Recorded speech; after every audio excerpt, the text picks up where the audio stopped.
हाँ जी। जय जिनेन्द्र। गाइस सुबह के 4 बजे हैं एंड आई थिंक इस माहौल में जब सब कुछ लॉकडाउन है और सारे लोग घर में हैं, पड़ोसी भी घर में हैं, इससे अच्छा टाइम नहीं हो सकता पढ़ने का भी और पढ़ाने का भी। क्योंकि इस समय घर में सारे सो रहे हैं और पड़ोसी भी सारे सो रहे हैं। जो सारे दिन वो शोर करते हैं या घर वाले शोर करते हैं, इस समय ऐसा कुछ नहीं है। हल्की फुल्की आवाज़ें आ रही है, कभी डॉग्स की कभी बर्ड्स की। उसके अलावा एटलीस्ट ह्यूमन बींग्स की तो कोई डिस्टरबेंस नहीं है। और फिर अगर सोच लिया कि करना है तो करना है, बात ख़त्म। चाहे सुबह 4 बजे उठना पड़े या रात को 2 बजे उठना पड़े, जब भी टाइम मिले पढ़ने का तब उठिए और पढ़ाई कीजिए, अगर करना है तो। और अगर नहीं करना है तो हमारे पास हज़ारों एक्सक्यूज़ेस हमेशा होते हैं। मैं भी एक्सक्यूज़ दे सकता हूँ कि यार रात को रिकॉर्डिंग नहीं की जाती, नींद आ रही होती है, सारा दिन ख़राब हो जाता है रात को जागने से। राइट। आपके पास भी हज़ारों एक्सक्यूज़ेस हो सकते हैं। कुछ स्टूडेंट्स कह रहे हैं कि सर इस टाइम पर पढ़ना बड़ा मुश्किल हो रहा है, घर में बहुत सारे लोग होते हैं। राइट। प्रॉब्लम्स जेन्युइन है, मैं किसी भी चीज़ से डिनाई नहीं कर रहा। बस आपको सिर्फ इतना कहूँगा कि अगर मैं घर का बड़ा होकर, जिसे घर की सारी ज़रूरतों का भी ध्यान रखना है, मैं घर में इकलौता ऐसा हूँ जो मार्केट जाता हूँ, सारा सामान लेकर आता हूँ, बाकी घर में किसी को बाहर निकलने की परमिशन नहीं है। राइट। अगर मैं सारी रिस्पॉन्सिबिलिटीज़ के साथ साथ टाइम निकाल रहा हूँ 12 से 16 घंटे डेली बेसिस पर पढ़ने की और रिकॉर्डिंग्स करने की, तो यार आप भी कम से कम 4-5 घंटे तो हर रोज़ निकाल सकते हैं। बाकी जैसी आपकी नीति, जैसी आपकी मर्जी। चलिए जी, जो स्टूडेंट्स फर्स्ट टाइम वीडियोस देख रहे हैं उन लोगों के लिए दोबारा से इन्फॉर्म कर दूं कि हम लोग CS एग्जीक्यूटिव एंट्रेंस टेस्ट की सारी वीडियोस फ्री ऑफ कॉस्ट अपने यूट्यूब चैनल दीपज्ञान क्लासेस पर अपलोड कर रहे हैं। नोट्स के लिए आपको हमारा व्हाट्सएप ग्रुप ज्वाइन करना पड़ेगा, जिसका लिंक हर वीडियो के डिस्क्रिप्शन बॉक्स में दिया होता है। ठीक है। अगर कभी कोई ग्रुप फुल पाए तो आप हमें डायरेक्टली व्हाट्सएप कर सकते हैं, नंबर आपकी स्क्रीन पर है, तो हम आपको किसी न किसी ग्रुप में एडजस्ट कर देंगे, नहीं तो नया ग्रुप बना देंगे। चलिए जी, लीगल एप्टीट्यूड की बेसिकली ये 11th क्लास है। जो लास्ट क्लास हम लोगों ने ली है उसमें हम लोगों ने विलफुल मिसरिप्रेजेंटेशन या मैं कहूँ कि फ्रॉड, ये टॉपिक डिस्कस किया था और छोटी ही क्लास रिकॉर्ड हो पाई थी, आई थिंक 28-29 मिनट्स की। फिर डिस्टरबेंस बहुत ज़्यादा बढ़ गई थी तो हम लोगों ने क्लास रोक दी थी। राइट। तो ये क्लास बेसिकली लीगल एप्टीट्यूड की 11th क्लास है और कॉन्ट्रैक्ट एक्ट के पॉइंट ऑफ व्यू से देखी जाए तो 8th क्लास है। ठीक है जी। हम लोग फ्लॉज इन कॉन्ट्रैक्ट कर रहे हैं, जिसके अंदर लास्ट क्लास में विलफुल मिसरिप्रेजेंटेशन या मैं कहूँ फ्रॉड कवर कर चुके हैं। ठीक। अब अगर आपकी बुक के पॉइंट ऑफ व्यू से देखें तो जेन्युइन कंसेंट में 3 ही फ्लॉज आपकी बुक में बताए हुए हैं। एक तो विलफुल मिसरिप्रेजेंटेशन और फ्रॉड, ये हम देख चुके हैं बहुत डीपली लास्ट क्लास में। दूसरा कोर्शन, इसको भी हम कवर कर चुके हैं ऑलरेडी। और तीसरा अनड्यू इन्फ्लुएंस, ये भी हम कवर कर चुके हैं। तो आपकी बुक में तो ये 3 ही फ्लॉज बताए हुए हैं जेन्युइन कंसेंट में, लेकिन in reality Indian contract act में 2 और फ्लॉज है जेन्युइन कंसेंट में। एक है मिसरिप्रेजेंटेशन और दूसरा है मिस्टेक। ठीक है। तो हम लोग विलफुल मिसरिप्रेजेंटेशन तो कवर कर चुके हैं, लेकिन विलफुल मिसरिप्रेजेंटेशन के अलावा हमारे पास एक और है, दैट इज मिसरिप्रेजेंटेशन सेक्शन 18। इन दोनों में क्या डिफरेंस है? कहता है जी विलफुल मिसरिप्रेजेंटेशन का मतलब जहां आपकी इंटेंशन है फ्रॉड करने की, और मिसरिप्रेजेंटेशन का मतलब इनोसेंट मिसरिप्रेजेंटेशन। इनोसेंट मिसरिप्रेजेंटेशन की बात की जा रही है सेक्शन 18 में। इनोसेंट का मतलब जहां पर मेरी इंटेंशन नहीं है फ्रॉड करने की, मुझे गलत पता था इसलिए मैंने भी आपको गलत बता दिया। राइट। तो उसको सेक्शन 18 में कवर किया हुआ है। अगेन बहुत सारे स्टूडेंट्स पूछते हैं कि सर इतना तो हमारे रेफरेंस मटेरियल में दिया ही नहीं हुआ जितना आप पढ़ा रहे हो। तो बेटा जवाब तो आपने खुद दे दिया कि जो आपको आईसीएसआई ने प्रोवाइड किया है that is reference material, basically for the purpose of reference. उनकी कोई गारंटी नहीं है कि उस बुक से बाहर से वो नहीं पूछेंगे। वो तो कह रहे हैं कि हमने फॉर योर रेफरेंस कुछ टॉपिक्स दे दिए हैं, आप इन्हें भी देख लीजिए, प्लस इंडियन कॉन्ट्रैक्ट एक्ट हमारे अकॉर्डिंग आपके सिलेबस में है, तो उसमें से हम कहीं से भी पूछ सकते हैं, राइट। तो एटलीस्ट पूरा नहीं तो जितना मैं बता रहा हूँ उस पर जरूर कंसंट्रेट कीजिएगा, जो भी मैं वीडियोस में बताता हूँ। आ जाइए, इनोसेंट मिसरिप्रेजेंटेशन कहता है जी जहाँ पर जो इंसान मिस रिप्रेजेंटेशन दे रहा है उसकी इंटेंशन नहीं है सामने वाले को मिस रिप्रेजेंट करने की, मिसलीड करने की, सामने वाले को डिसीव करने की, ठीक। तो जी इनोसेंट मिस रिप्रेजेंटेशन के केस में कहता है जो भी एग्रीव्ड पार्टी है जिसके साथ गलत हुआ है वो सिर्फ कॉन्ट्रैक्ट को अवॉइड कर सकती है। मतलब जिस पार्टी को मिस रिप्रेजेंट किया गया वो पार्टी डैमेजेस के लिए क्लेम फाइल नहीं कर सकती। इन जनरल वो क्या कर सकती है, सिर्फ कहता है जी कॉन्ट्रैक्ट को अवॉइड कर सकती है, वो कॉन्ट्रैक्ट से पीछे हट सकती है, but cannot sue for damages in normal circumstances in general. कहता कुछ केसेस है, ऑल्दो नीचे हम देखें कुछ केसेस है जहां पर इनोसेंट मिसरिप्रेजेंटेशन के केस में भी पार्टी के पास ऑप्शन होगी डैमेजेस के लिए क्लेम फाइल करने की, ठीक है जी। कंडीशंस वही है, कहता है अगर आप मिस रिप्रेजेंटेशन के बेसिस पर, इनोसेंट मिस रिप्रेजेंटेशन के बेसिस पर अगर आप केस फाइल करना चाहते हैं, आप कॉन्ट्रैक्ट को अवॉइड करना चाहते हैं, आप कॉन्ट्रैक्ट से पीछे हटना चाहते हैं कि मेरे साथ धोखा हुआ है, मुझे चीज़ें गलत बताई गई, सामने वाला चाहे इनोसेंट ही है लेकिन मुझे तो चीज़ें गलत बताई गई, तो मैं इस कॉन्ट्रैक्ट से पीछे हटना चाहता हूँ। तो लॉ ने कहा जी ये सारी कंडीशंस फुलफिल होनी चाहिए तभी आप कॉन्ट्रैक्ट से पीछे हट सकते हो, वरना आप कॉन्ट्रैक्ट से पीछे नहीं हट सकते। कौन सी कंडीशंस, जो हमने विलफुल मिस रिप्रेजेंटेशन में पढ़ी थी वही कंडीशंस यहाँ पर भी है कि जी देयर वॉज अ रिप्रेजेंटेशन और एजर्शन, किसी ने आपको रिप्रेजेंटेशन दी है, किसी ने आपको स्पेसिफिकली कोई फैक्ट बताया है, such assertion induce the party aggrieved to enter into the contract, उसकी रिप्रेजेंटेशन के बेसिस पर, उसके फैक्ट के बेसिस पर आप कॉन्ट्रैक्ट में एंटर या एग्रीमेंट में एंटर कर रहे हैं। The assertion related to the matter of fact, again कि सामने वाले ने जो भी आपको बताया है दैट इज़ अ फैक्ट, उसका ओपिनियन नहीं है बल्कि उसने जानबूझकर सोचकर समझकर स्टेटमेंट दी है ताकि आप उसकी बात सुने समझे और फिर एक्ट करे, ठीक है।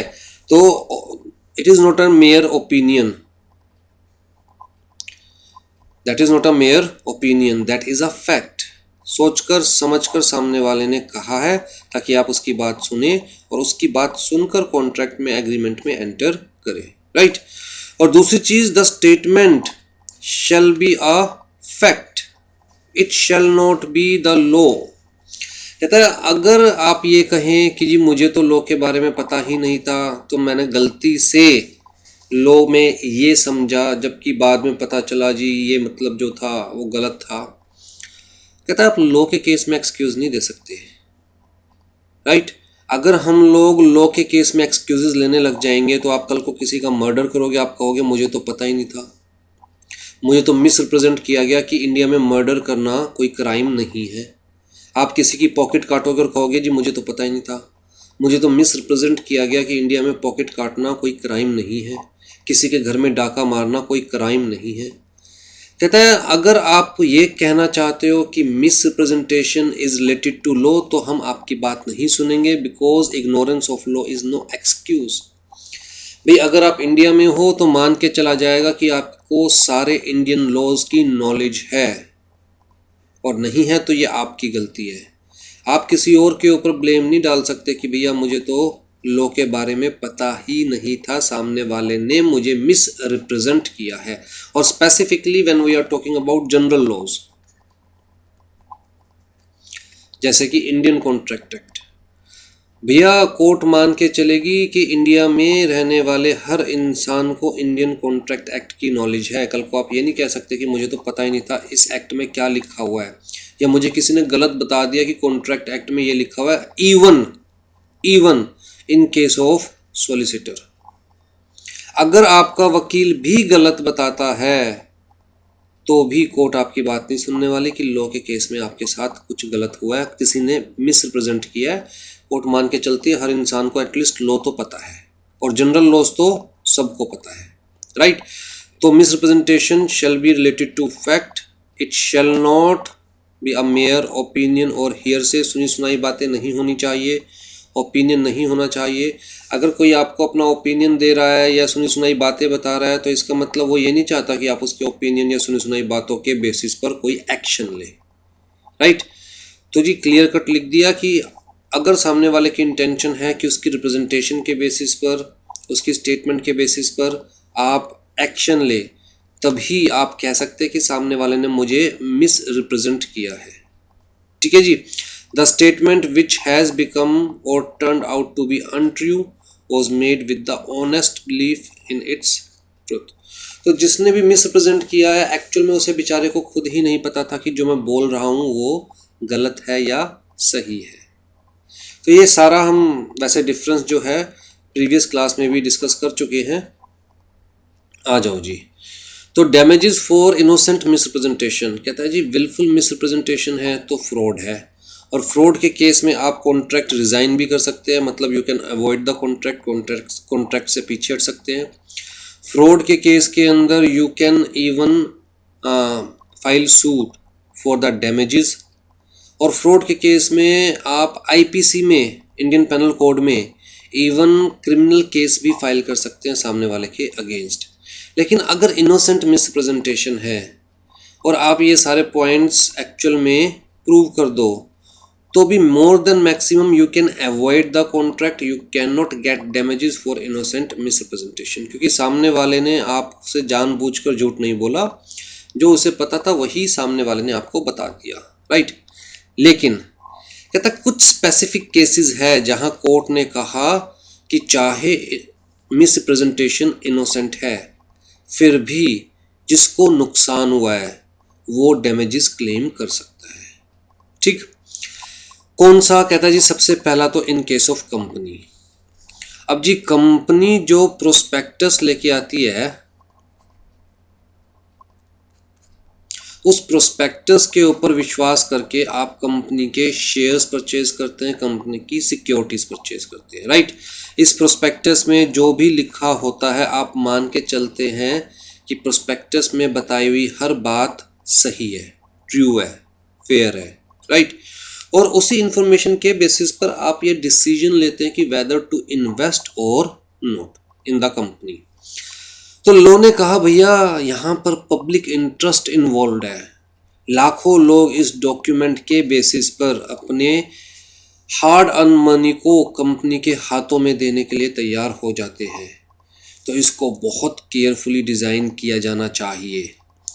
अगर इसके अंदर किसी भी तरह की मिस रिप्रेजेंटेशन है, चाहे वो मिस रिप्रेजेंटेशन इनोसेंट ही क्यों नहीं है, अगर इसके अंदर किसी भी तरह की मिस रिप्रेजेंटेशन है, चाहे वो मिस रिप्रेजेंटेशन इनोसेंट ही क्यों नहीं है, तो जी इसके बेसिस पर अगर किसी ने भी कंपनी के शेयर्स, कंपनी की सिक्योरिटीज़ परचेज करी है और उसे नुकसान हो गया उस मिस रिप्रेजेंटेशन की वजह से, तो भैया that person can claim the damages from the promoter, from the director of the company और from the officer in default of the company.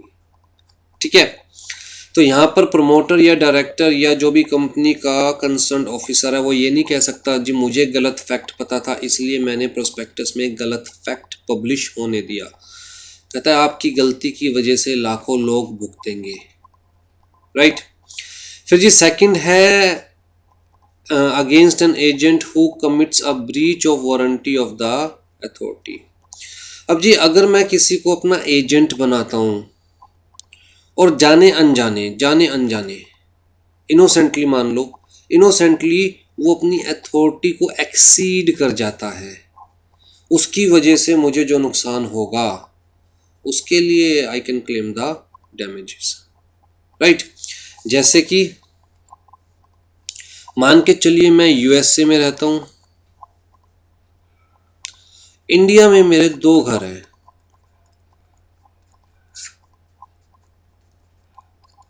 House 1, house 2, ठीक।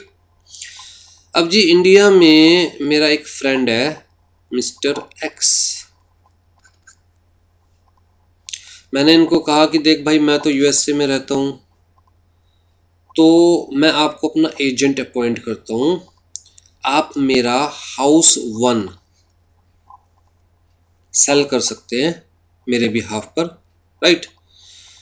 तो जी मैं आपको अपना एजेंट अपॉइंट करता हूं, और अगर आप मेरा ये घर प्रॉपरली सेल कर देंगे तो मैं आपको 2% सेल अमाउंट का कमीशन दूंगा, ठीक है जी।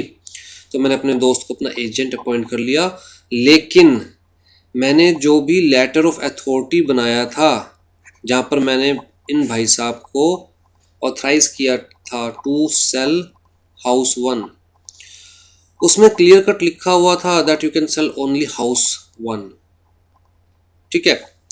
अब जी इन्होंने पता नहीं लेटर पढ़ा नहीं पढ़ा, लेकिन कहीं ना कहीं इनके दिमाग में ये था कि मैंने इनको दोनों घरों के लिए एजेंट अपॉइंट कर दिया, और जोन सा भी घर बिक पाएगा वो ये बेच देंगे, राइट। जिस भी घर के लिए इन्हें परचेजर मिलेगा ये वो घर बेच देंगे। तो लेटर शायद इन्होंने ढंग से पढ़ा नहीं, या पढ़ने के बाद इन्होंने जो कंक्लूजन निकाला वो ये था कि इनके पास दोनों में से कोई भी घर बेचने का राइट है। तो जी इन्होंने हाउस 2 बेच दिया।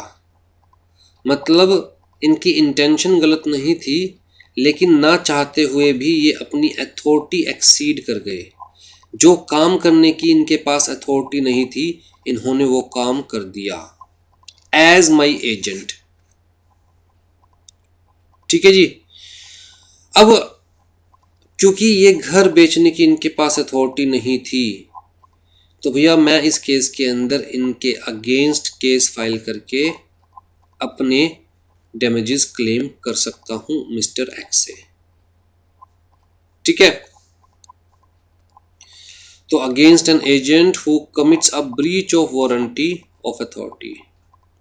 फिर जी from a person who is stopped from denying a statement he has made where he made a positive statement intending that it should be relied upon and the innocent party did rely upon it and thereby suffered damages। तो जी बड़े ध्यान से सुनिएगा, मैं एक नया concept introduce करने जा रहा हूँ आपकी ज़िंदगी में, जो कि लाइफ लॉन्ग आपको ये वर्ड सुनाई देता रहेगा, डॉक्ट्राइन ऑफ एस्टॉपल।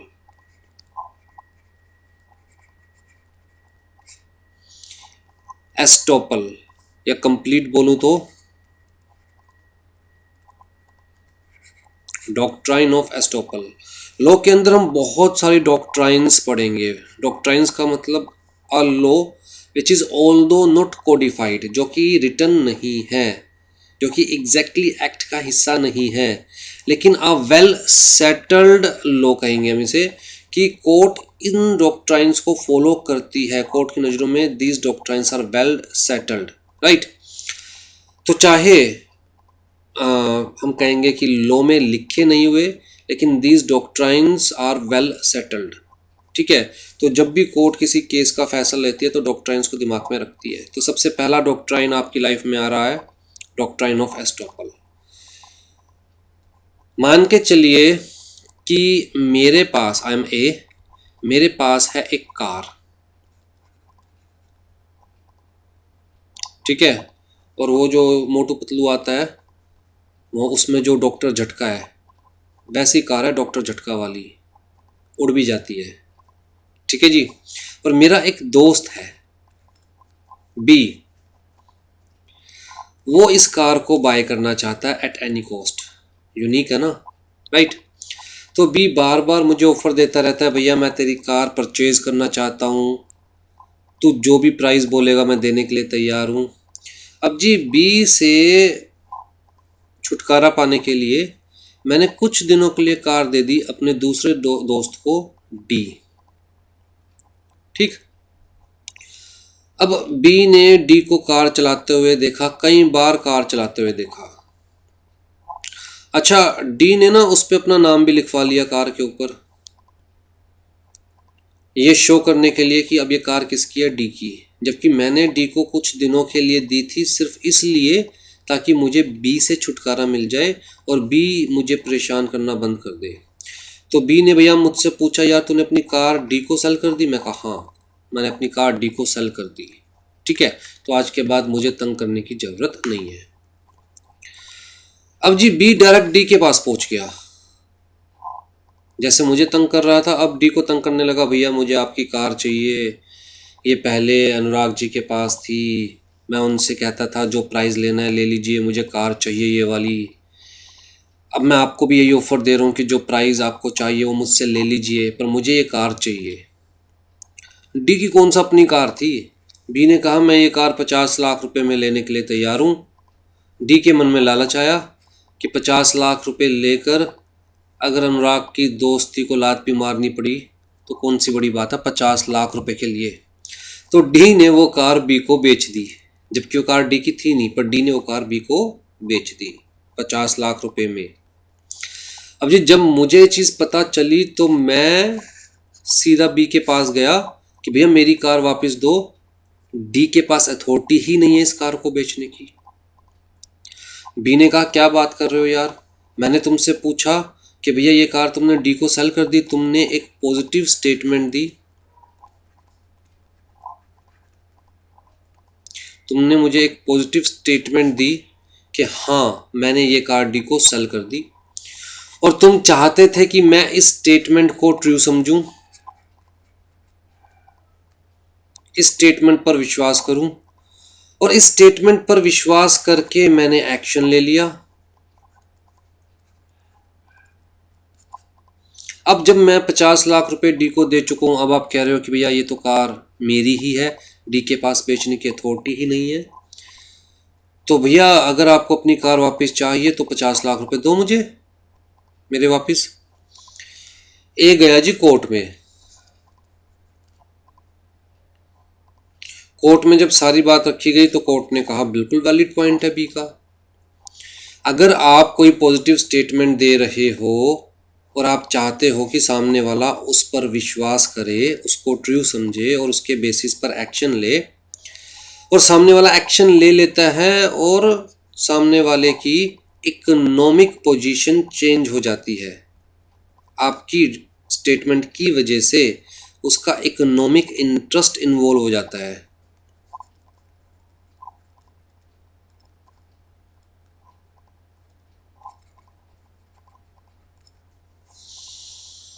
तो अब आप अपनी स्टेटमेंट से पीछे नहीं हट सकते, अब आप अपनी स्टेटमेंट से पीछे नहीं हट सकते, क्योंकि ये ऐसी जगह पहुंच गया जहां पर ये बैक स्टेप नहीं कर सकता। ऑलरेडी 50 लाख रुपए डी को दे चुका है, और डी भाई साहब 50 लाख रुपए लेके कहाँ जा चुके हैं, मोजा ही मोजा, राइट। तो भैया अब आप अपनी स्टेटमेंट से पीछे नहीं हट सकते। कोर्ट ए को बोलेगा this is doctrine of estoppel. Doctrine of estoppel का मतलब कि now you are stopped by the law, कि जो आपने पॉजिटिव स्टेटमेंट दिया अब आप उससे पीछे नहीं हट सकते, अब आप बैक स्टेप नहीं कर सकते, क्योंकि थर्ड पार्टी का इंटरेस्ट इन्वॉल्व हो गया है। ठीक, अगर आपको अपनी कार वापस चाहिए तो बी को बी के पैसे दीजिए, प्लस जो भी बी को डैमेज हुआ है, ये कार वापस देने की वजह से जो भी डैमेज होगा बी को, मतलब बी ने कार के ऊपर और लेट से पैसे लगाए, या बी कहेगा भैया मेरा इंटरेस्ट दिलवाओ 50 लाख का, तो जो भी डैमेजेस बनते हैं वो भी बी को दीजिए। अगर आप बी के पैसे भी देंगे 50 लाख रुपए प्लस डैमेजेस भी देंगे तो आप कार वापस ले सकते हैं, देन कोर्ट में हेल्प यू, अदरवाइज तो आपके पास कोई ऑप्शन ही नहीं है। तो this is doctrine of estoppel, कि जो आपने सामने वाले को एक बार बात कही और सामने वाले ने आपके ऊपर विश्वास कर कर उस बात को सच मानकर कोई एक्शन लिया, जिसकी वजह से अब सामने वाले के सर पे कोई लाइबिलिटी आ गई या उसकी पॉकेट से कुछ पैसे जा चुके हैं, तो फिर आप पीछे नहीं हट सकते, राइट। तो यहाँ पर यही चीज़ डिस्कस किया हुआ है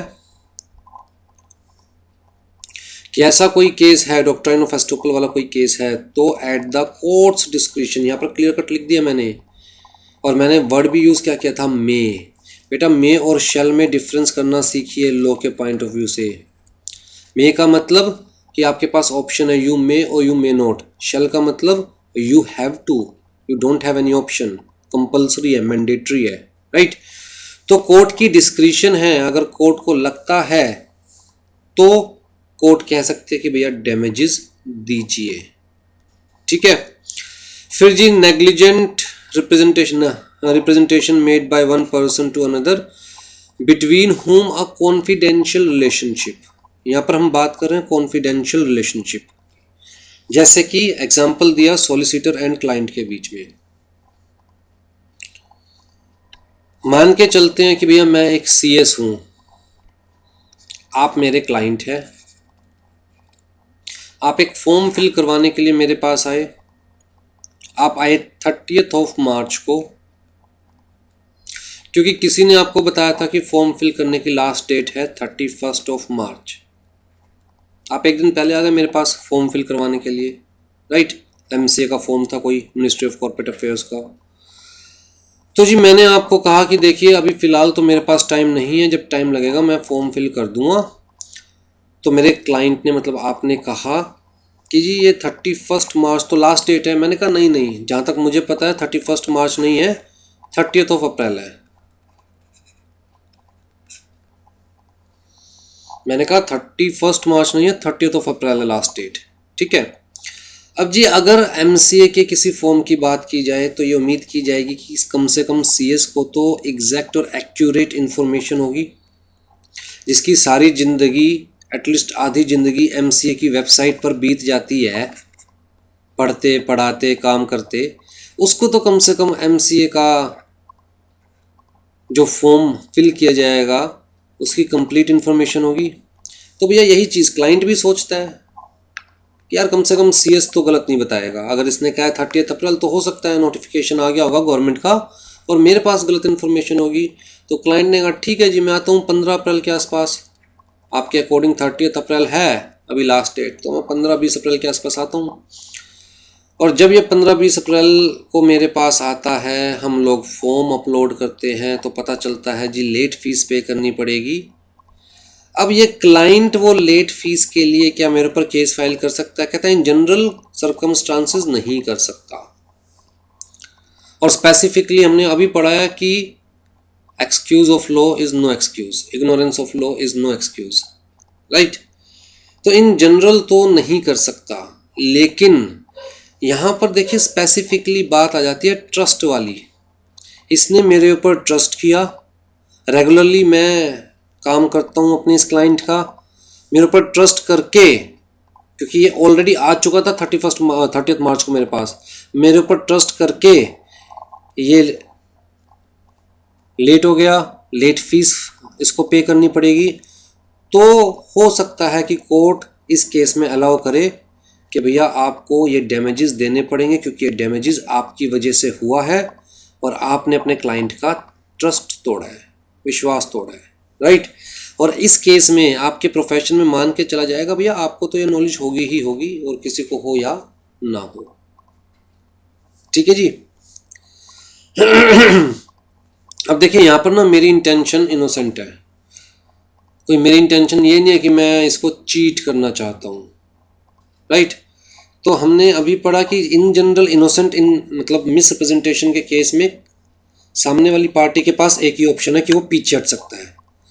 बट कुछ केसेस, ये 4 केसेस याद रखने हैं जहां पर सामने वाली पार्टी डैमेजेस के लिए भी क्लेम कर सकती है और कोर्ट की मर्जी है।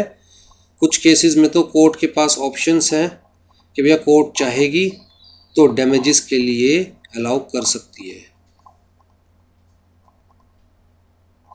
Difference between fraud and innocent misrepresentation. Fraud का मतलब विलफुल मिसरिप्रेजेंटेशन, जो हमने सबसे पहले पढ़ा सेक्शन 17 में,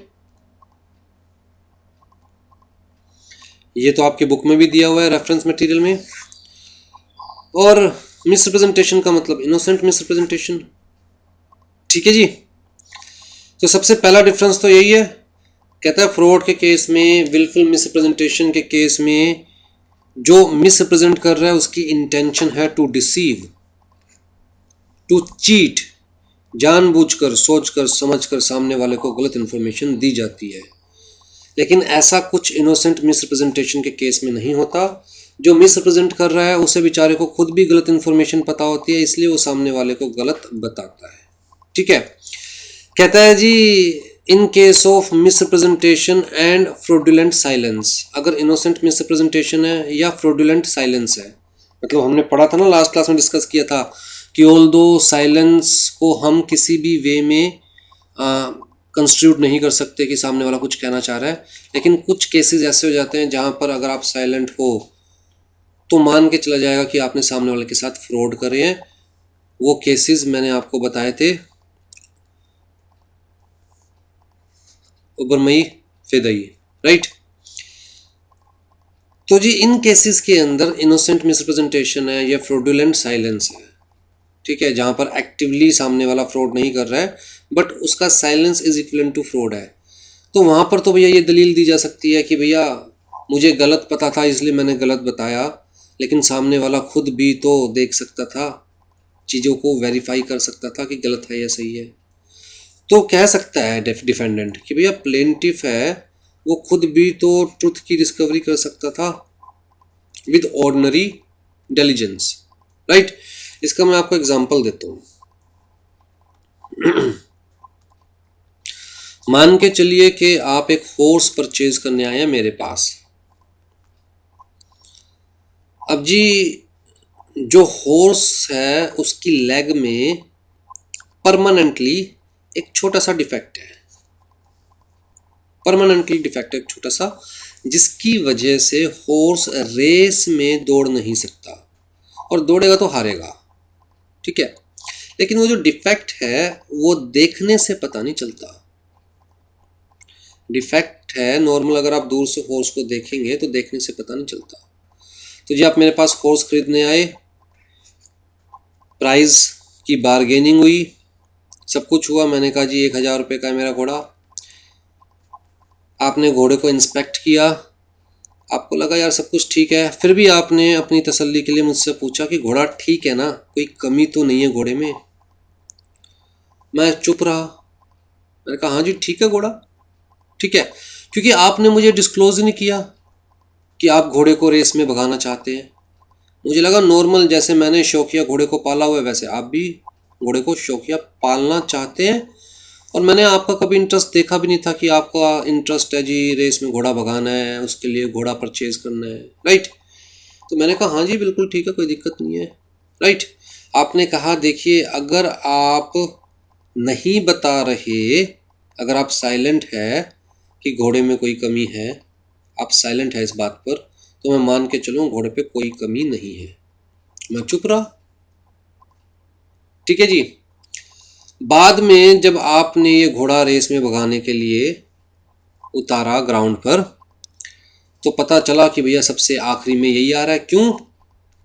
क्योंकि पैर में हल्का सा डिफेक्ट है, ठीक है जी।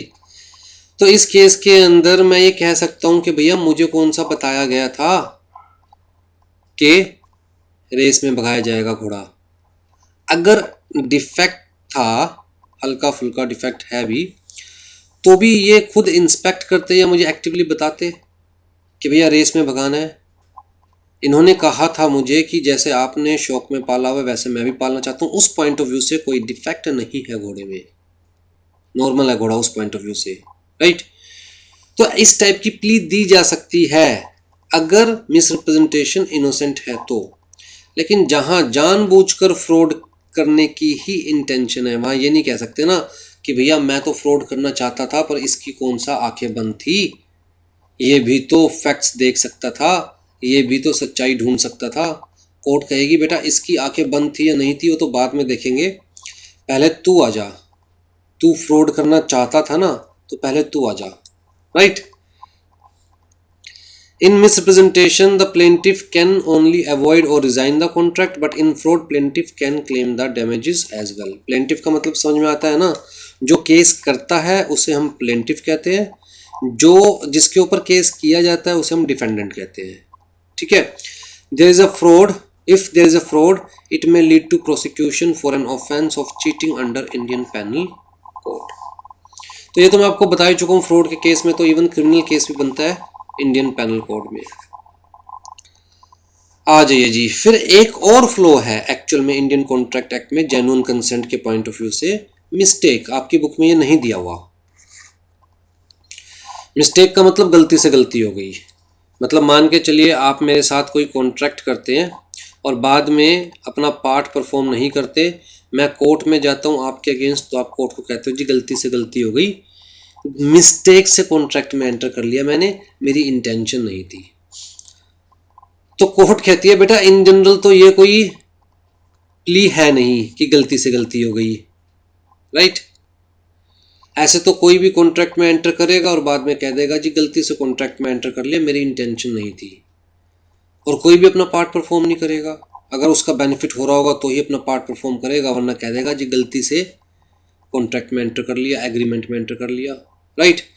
तो सबसे पहली लाइन मैंने क्या लिखी हुई है, no one can take the plea of mistake for avoiding the obligation in a contract, but कुछ मिस्टेक्स जेन्युइनली होती है और वो मिस्टेक्स इतनी फंडामेंटल होती है कि कॉन्ट्रैक्ट का पूरा बेस ही हिल जाता है। आप आते हो जी कोचिंग लेने के लिए, एक बड़ी सी बिल्डिंग में बताया गया जी दीप ज्ञान क्लासेस भी इसी बिल्डिंग में कोचिंग प्रोवाइड करती है, ठीक है। अब जी इस बिल्डिंग में और 3-4 इंस्टीट्यूट थे सीएस की कोचिंग प्रोवाइड करने वाले, बड़ी सी बिल्डिंग है। अब जी आपको ये तो पता है कि दीप ज्ञान क्लासेस इसी बिल्डिंग में कोचिंग प्रोवाइड करती है, पर आपको ये नहीं पता कि इस बिल्डिंग में और भी कोचिंग क्लासेस हैं जो सीएस की कोचिंग प्रोवाइड करती है। तो आप गए, आपने फर्स्ट फ्लोर पे देखा, अच्छा दीप ज्ञान का जो है वो टॉप फ्लोर पर है, राइट। तो आपने फर्स्ट फ्लोर पे देखा, वहाँ पर बड़ा सा लिखा हुआ सीएस कोचिंग क्लासेस। आपको लगा ये तो यार दीप ज्ञान का ही सेंटर होगा, सीएस कोचिंग क्लासेस, दीप ज्ञान इसी बिल्डिंग में है। तो जी आप यहाँ पर जाते हो, आपने कहा जी मुझे सीएस की कोचिंग लेनी है। तो ये जो कोचिंग सेंटर वाले थे इन्होंने कहा ठीक है जी हम कोचिंग देते हैं। ध्यान से सुनिएगा, इन्होंने कहा जी हम कोचिंग देते हैं। आपने कहा जी मैं जैन सर से ही पढ़ना चाहता हूँ। इन्होंने यहाँ पर भी कोई जैन सर पढ़ाते थे, इन्होंने कहा हाँ जी जैन सर ही पढ़ाएंगे। तो सारी बातचीत हो गई, एग्रीमेंट हो गया, आपने फीस भी पे कर दी। इन्होंने कहा ठीक है आप कल से स्टार्ट कीजिए कोचिंग लेना, इन्होंने फीस भी पे कर दी आपने, ठीक है। जब आप कोचिंग लेने वास्ते गए तो वहाँ पर दूसरे जैन सर सामने खड़े पाए। मुझे तो आप जानते हैं क्योंकि मेरी वीडियोस देखते हैं। आपने कहा भैया मुझे इन जैन सर से नहीं पढ़ना, मुझे अनुराग जैन सर से पढ़ना है। तो उन्होंने कहा भैया अनुराग जैन सर तो दीप ज्ञान क्लासेस में पढ़ाते हैं। तो आपने कहा मुझे लगा दीप ज्ञान क्लासेस है। इन्होंने कहा नहीं जी दीप ज्ञान क्लासेस तो 4th फ्लोर पे है, ये दीप ज्ञान क्लासेस नहीं है। तो आपने बाय मिस्टेक एग्रीमेंट में एंटर किया और ये मिस्टेक इतनी बड़ी थी कि आप जिससे एग्रीमेंट करना चाहते थे उसकी जगह किसी और से एग्रीमेंट कर गए, राइट। मतलब matching of mind on the same subject matter at the same time in the same sense, consensus ad idem is missing here. आप जिसको जो समझ रहे थे एक्चुअल में वो था ही नहीं। तो इस टाइप के कॉन्ट्रैक्ट्स के अंदर, इस टाइप के मिस्टेक के अंदर कोर्ट कहती है ठीक है फंडामेंटल मिस्टेक है और मिस्टेक ऑफ फैक्ट है। पहली चीज फंडामेंटल मिस्टेक और दूसरी चीज मिस्टेक ऑफ फैक्ट। अब कहता है जी फंडामेंटल मिस्टेक है यानी ये कैसे पता चलेगा, that depends upon case to case, court decide करेगी, राइट। लेकिन मिस्टेक ऑफ फैक्ट है, फैक्ट क्या था यहाँ पर कि जिसको आप दीप ज्ञान क्लासेस समझ रहे थे वो दीप ज्ञान क्लासेस नहीं थी, जिसको आप अनुराग जैन सर समझ रहे थे वो अनुराग जैन सर ही नहीं थे। तो जी फैक्ट की अगर मिस्टेक है तो कोर्ट कहेगी कि ठीक है हम फिर भी आपकी बात सुन लेंगे और हमें लगा जेन्युइन है, फंडामेंटल मिस्टेक है, तो हम आपको ऑप्शन देंगे कॉन्ट्रैक्ट रिजाइन करने का, पीछे हटने का। लेकिन अगर मिस्टेक ऑफ लॉ है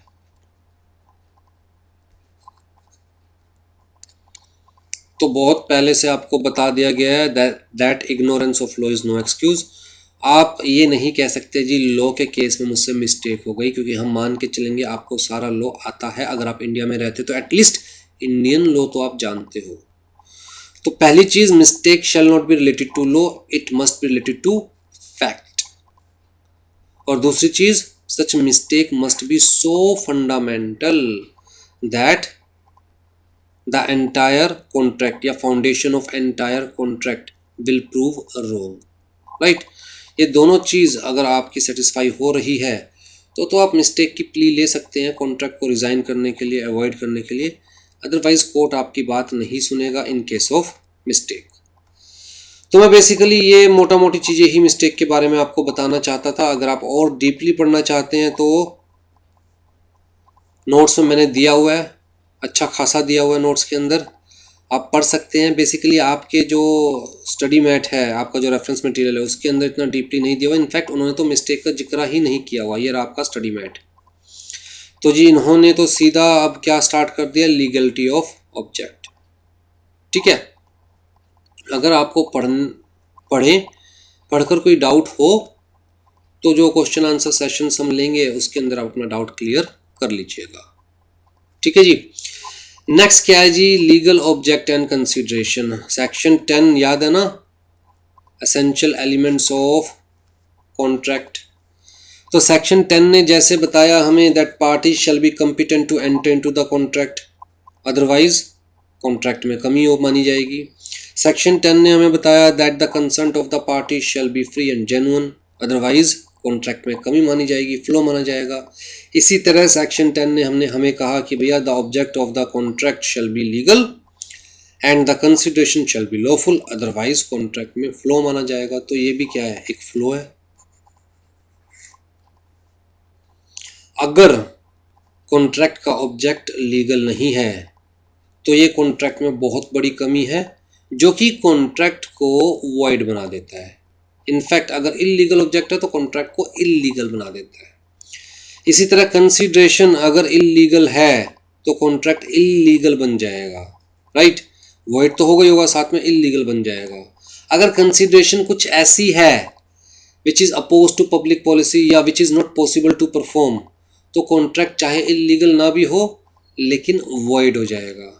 ठीक है, तो आपको ये सेक्शन 23 के प्रोविजंस याद रखने हैं दैट द कंसिडरेशन और object of an agreement is unlawful, is lawful, मान के चला जाएगा लॉफुल है कंसिडरेशन भी और ऑब्जेक्ट ऑफ एग्रीमेंट भी, अनलेस इट इज। तो कहता है जी अगर इनमें से कोई केस है तो क्या है, अनलॉफुल।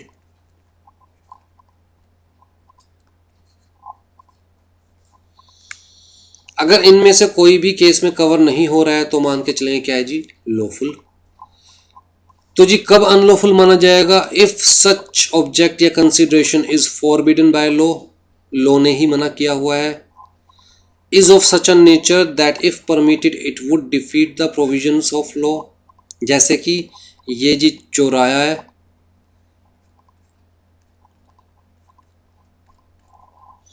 कहता है जी लेफ्ट टर्न तो फ्री है, उसके लिए आपको कोई लाइट फॉलो नहीं करनी। तो आप क्या करोगे, अगर रेड लाइट है आपको सीधा जाना है तो आप क्या करोगे, ऐसे लेफ्ट टर्न मारोगे, फिर यहाँ से यू टर्न मार के फिर दोबारा लेफ्ट टर्न मारोगे और चले जाओगे। तो देखा जाए तो आपने कोई इलीगल एक्ट भी नहीं किया, लेकिन लॉ के प्रोविजन को डिफीट भी कर दिया। लॉ चाहती थी कि सीधे जाने वाले रुके, लेकिन आपने कहता है जी लॉ के प्रोविजन को डिफीट कर दिया। तो अगर इस टाइप के नेचर का है कुछ भी तो even that will be considered as unlawful. अगर फ्रॉडुलेंट ही है तो अनलॉफुल है ही। फिर जी इन्वॉल्व्स और implies injury to the person और the property of another, unlawful. Court regards it as immoral और अपोज्ड टू पब्लिक पॉलिसी। कुछ भी ऐसा है जो कि पब्लिक के लिए मॉरली गुड नहीं है या अपोज टू पब्लिक पॉलिसी है तो उसे भी अनलॉफुल कंसिडर किया जाएगा। Every agreement of which object या consideration is unlawful is void. ठीक है जी, तो जी यही आपकी बुक में दिया हुआ है, देख लीजिए। सेक्शन 23 को ही दिया हुआ है बुक के अंदर।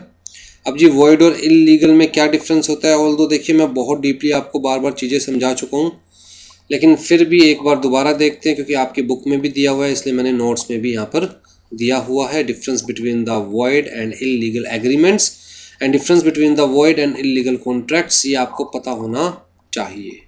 ठीक है जी, आ जाइए। तो पहले नोट से देखते हैं, फिर आपकी बुक से देखेंगे।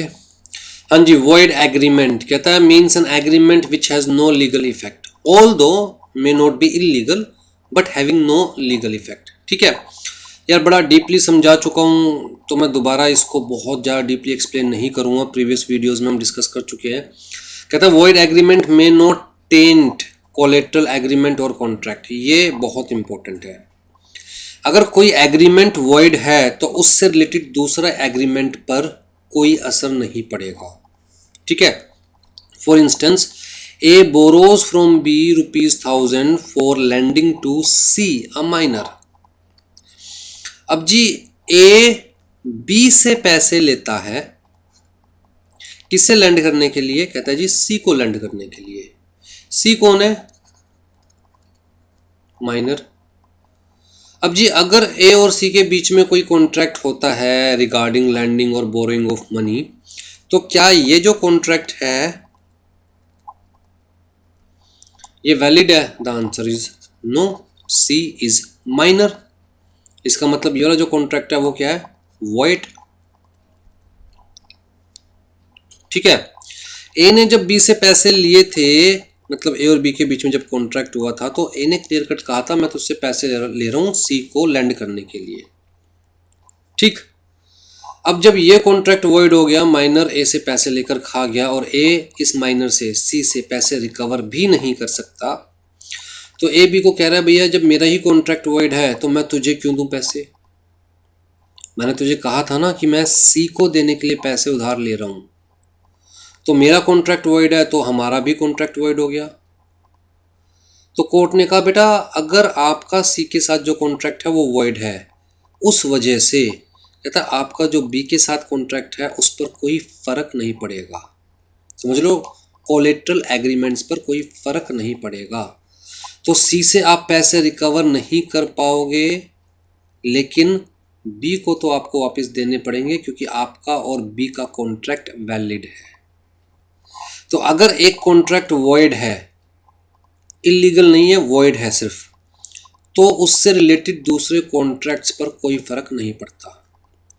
लेकिन अगर एक कॉन्ट्रैक्ट इलीगल है तो उससे रिलेटेड बाकी सारे कॉन्ट्रैक्ट्स भी इलीगल कंसीडर किए जाते हैं या वॉइड कंसीडर किए जाते हैं। जैसे कि ए ने बी से पैसे लिए, ए ने बी से पैसे लिए और बी को बताया कि मैं उन पैसों से, मतलब उधार लिया ए ने बी से, और बी को बताया कि मैं उन पैसों से सी से इलीगल वेपन्स परचेज करने वाला हूं। अब जी बी को क्लियर कट पता था कि जो पैसे वो उधार दे रहा है ए को, ए उससे इलीगल एक्टिविटी करने जा रहा है। ए ने सी को पैसे दिए, सी ने पैसे लिए और भाग गया। अब जी ए और सी के बीच में कॉन्ट्रैक्ट जो था वो क्या था? वॉइड भी और इलीगल भी। Every illegal contract is void, right भाई। हर इलीगल कॉन्ट्रैक्ट की लॉ की नज़र में कोई वैलिडिटी नहीं है। Every void contract is not illegal, every void agreement is not illegal, but every illegal contract, every illegal agreement is void, right? तो जी ये जो कॉन्ट्रैक्ट था ये क्या हो गया? इलीगल हो गया ए और सी के बीच में। अब ए कह रहा है कि भैया अगर ये वाला कॉन्ट्रैक्ट इलीगल है तो तेरे और मेरे बीच में जो कॉन्ट्रैक्ट है वो भी इलीगल है। बात कोर्ट में गई, कोर्ट ने कहा कि आपको पता था कि जो पैसे आप उधार दे रहे हैं उन पैसों का इलीगल यूज़ किया जाएगा। बी ने कहा हाँ। तो कोर्ट ने कहा बेटा फिर आपका और ए का कॉन्ट्रैक्ट भी क्या हो गया? वॉइड, क्योंकि आपके कॉन्ट्रैक्ट के पीछे जो ऑब्जेक्ट था वो क्या था? इलीगल। तो जी अगर इलीगल कॉन्ट्रैक्ट या एग्रीमेंट है तो उसके साथ जुड़े हुए कॉन्ट्रैक्ट या एग्रीमेंट भी वॉइड हो जाते हैं, इलीगल हो जाते हैं, depending upon case to case. लेकिन अगर वॉइड कॉन्ट्रैक्ट या एग्रीमेंट है तो उसके साथ जुड़े हुए दूसरे वॉइड कॉन्ट्रैक्ट या एग्रीमेंट पर जनरली कोई फर्क नहीं पड़ता। ठीक है जी, तो यही बात यहां पर बताई हुई है। आ जाइए जी, कॉन्सिक्वेंस ऑफ इलीगल एग्रीमेंट। जो पॉइंट्स यहां पर दिए हुए हैं वही पॉइंट्स पहले से नोट्स में दिए हुए हैं और कॉमन पॉइंट्स है। तो सबसे पहला कॉन्सिक्वेंस क्या है जी, an illegal agreement is entirely void। every illegal agreement is void। void का मतलब having no effect in the eyes of law, और लीगल इलीगल एग्रीमेंट का तो कोई लॉ की नज़रों में इफेक्ट हो ही नहीं सकता। कहता है no action can be bought by the party to an illegal agreement. तो यहाँ पर एक मैक्सिम इंट्रोड्यूस की गई है, तो इस मैक्सिम को पढ़ लीजिएगा। एक्सटर्पी कोज नॉन ओरिटर एक्शन, एक्सटर्पी कोज नॉन ओरिटर एक्शन। ये ना एमसीक्यूज के पॉइंट ऑफ व्यू से बड़ी इंपॉर्टेंट होती है मैक्सिम्स। मैक्सिम्स का मतलब कहावत, ठीक है। डॉक्ट्राइन का मतलब वेल सेटल्ड कहावत, और मैक्सिम का मतलब कहावत जनरल, ठीक है जी। Which means from an evil cause no evil action, no action arise. मतलब अगर आप गलत हो, आप खुद ही गलत हो, तो आप दूसरे के अगेंस्ट एक्शन नहीं ले सकते। ये आपको याद है, उसके लिए एक स्टोरी सुनाता हूँ। मैं ना 6th क्लास में था, नया नया स्कूल चेंज किया था। पहले वाला स्कूल जो 5th तक था वो बड़ा छोटा सा था, और वहाँ पर जो बच्चे पढ़ते थे बड़े शरीफ बच्चे पढ़ते थे, और मैं भी बड़ा शरीफ था 5th तक। नया स्कूल जो ज्वाइन किया वहाँ पर बड़े बदमाश बच्चे पढ़ते थे, और 6th क्लास में उन्हें गालियाँ देनी आती थी। और गालियाँ तो ऐसी चीज़ है बड़ी जल्दी सीखी जाती है, तो मैंने भी 6th क्लास में जाकर बहुत सारी अच्छी अच्छी गालियाँ सीख ली, ठीक है। तो जब एक बच्चे के साथ मेरी लड़ाई हुई, मैं कमज़ोर था, वीक था उस वक्त। दूसरा वाला जो बच्चा था वो हट्टा कट्टा था, खाता पीता, तो उसने मुझे पीट दिया। अब जी मेरा बस तो कुछ चला नहीं, तो मैंने उसे अच्छी खासी 15-20 जो नई नई गालियाँ सीखी थी सारी सुना दी, और रोता हुआ मैम के पास गया। तो जी मैम ने कहा कि बेटा, जब आप खुद ही गलत हो, आपने उसे गालियाँ दी, तो अब आप उसके अगेंस्ट मेरे पास नहीं आ सकते कंप्लेंट लेकर। अगर आपको कंप्लेंट लेकर आना था तो तब आते जब आपके साथ गलत हुआ था, ना कि तब जब आप भी सामने वाले के साथ गलत कर चुके हो। तो उस केस में आपके पास कोई एक्शन लेने का राइट नहीं है, ठीक है जी। फिर जी मनी पेड और property transferred under N illegal agreement can not be recovered. तो यहाँ एक और मैक्सिम आ गई हमारे पास, पार्टी डेलिक्टो पोटियर एस्ट कंडिटियो। पढ़ लेना यार, मतलब ये मैक्सिम्स ना कभी ना पढ़ने में मेरा इंटरेस्ट रहता है ना मुझे याद रहती है एज सच। मैं तो क्या करता था, एग्जामिनेशन से पहले एक दिन पहले सारी मैक्सिम्स को 8-10 बार पढ़ता था, रिवाइज करता था और एग्जाम्स देने बैठ जाता था, राइट। तो मैक्सिम्स पढ़ लेना, एग्जाम्स के पॉइंट ऑफ व्यू से बड़ा इंपॉर्टेंट होता है। इस मैक्सिम का मतलब क्या है, इन case of equal guilt more powerful is the condition of the defendant. जहां दोनों ही गलत हैं, जैसे उसने मुझे पीटा बच्चे ने और मैंने उसे गालियां दी, जहां दोनों ही गलत हैं वहां ज़्यादा पावरफुल कौन है, who is the defendant, right. तो मम्मी नहीं कहती कि बेटा आपस में लड़ तो रहे हो, लेकिन जौन सा शिकायत लेके आया उसी को चपेट लगेगी। तो प्लेंटिफ कमज़ोर कंसीडर किया जाता है, डिफेंडेंट स्ट्रॉन्ग कंसीडर किया जाता है। क्यों? क्योंकि गलती तो दोनों ने की है। फिर भाई तू क्यों शिकायत लेके आ रहा है मेरे पास, जो शिकायत लेके आया उसी को ही चपेट लगेगी, ठीक है जी। तो कहता है जहाँ दोनों की गलती है, इलीगल एग्रीमेंट में एंटर कर रहे हो तो दोनों की गलती है ना, एंटर करने वालों की, तो उस केस में किसी के पास कोई शिकायत करने की ऑप्शन नहीं है। मतलब अगर आप किसी को ब्राइब दे रहे हो कि आपकी जॉब लगवा दी जाए और वो पैसे खाकर जॉब लगवाता नहीं है, इलीगल एग्रीमेंट है, तो कोर्ट में सामने वाला भी नहीं जा सकता, आप भी नहीं जा सकते, ठीक है। Where an agreement consist of 2 parts, one is legal and other is illegal. और लीगल पार्ट को सेपरेट किया जा सकता है इलीगल पार्ट से। तो कहता है लीगल पार्ट में be enforceable, illegal part can not be enforceable. ठीक है जी। तो अगर कोई भी ऐसा एग्रीमेंट है जिसके दो हिस्से हैं, एक लीगल एक इलीगल, तो लीगल पार्ट को एनफोर्स किया जा सकता है, इलीगल पार्ट को सेपरेट किया जा सकता है अगर वो सेपरेबल है। तो अगर सेपरेबल नहीं है तो पूरा का पूरा एग्रीमेंट क्या हो जाएगा, वाइड, इलीगल। ठीक। An agreement which is collateral to an illegal agreement is also tainted with the illegality, वो चीज हम डिस्कस ऑलरेडी कर चुके हैं।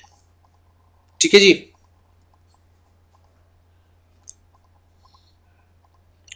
आ जाइए जी, जो नीचे मैंने कुछ पॉइंट्स बताए हुए हैं वो भी आपकी बुक के अंदर नहीं दिए हुए, एक्सेप्शन टू जनरल रूल, लेकिन फिर भी पढ़ देता हूँ जब लिखे हुए हैं तो। अब हमने जनरल रूल क्या पढ़ा कि इलीगल एग्रीमेंट के केस में आप इवन अपने पैसे रिकवर भी नहीं कर सकते, राइट। बट यहाँ पर कुछ हमारे पास एक्सेप्शंस हैं।